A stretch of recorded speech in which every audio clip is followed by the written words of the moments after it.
Pulicat Lake, formed by the backwaters of the Bay of Bengal, is a shallow water body that allows the growth of a variety of vegetation on which fish and bird life thrives. If one ventures out deep into the backwaters, particularly during the spring season, migratory birds such as flamingos, terns, gulls, painted storks, and predatory birds such as eagles abound. On a morning boat ride, we saw a flock of large egrets perched over a net that a group of fishermen were pulling in. We witnessed a quick-footed little egret pick up a fish right beneath a painted stork's long beak. The larger bird, however, would not give up. It chased the little bird all over until the egret dropped it and the painted stork got its fish back and promptly swallowed it. One of the infrequent visitors to Pulicat is the Pallas's gull, a migratory bird that breeds in Russia, Mongolia, and winters in the eastern Mediterranean, Arabia, and India. This is the third largest species of gull in the world, after the great black-backed gull and the glaucous gull. Resident of coasts and major waterways, the white-bellied sea-eagle breeds and hunts near water. We saw one hovering overhead that suddenly dived into the water to emerge with a fish. The brown-headed gull is small compared with other members of the gull family.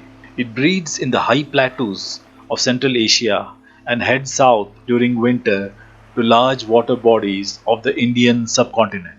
These birds can be seen scanning the clear waters of Pulicat Lake from above and dive with lightning speed upon sighting a fish.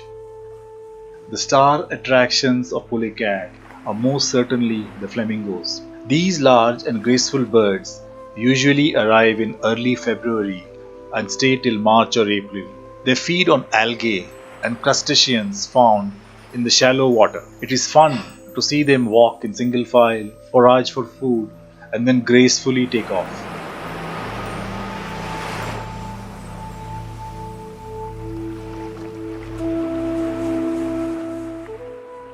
Pulicat Lake plays host to the greater and lesser flamingos, which, though look similar, are not the same.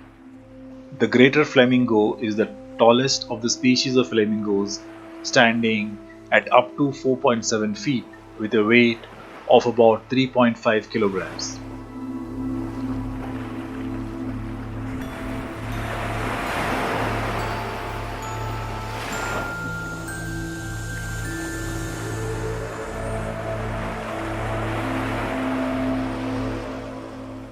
The lesser flamingo species has a height of about 2.6 feet and weighs up to 2.5 kilograms. It has a more colorful body and denser color on its beak. We got to spot both the greater and lesser flamingos feeding together. The black-headed ibis breeds in the South and Southeast Asia from India to the west as far as East Japan. This bird is very versatile, being able to use a large variety of natural and man-made habitats.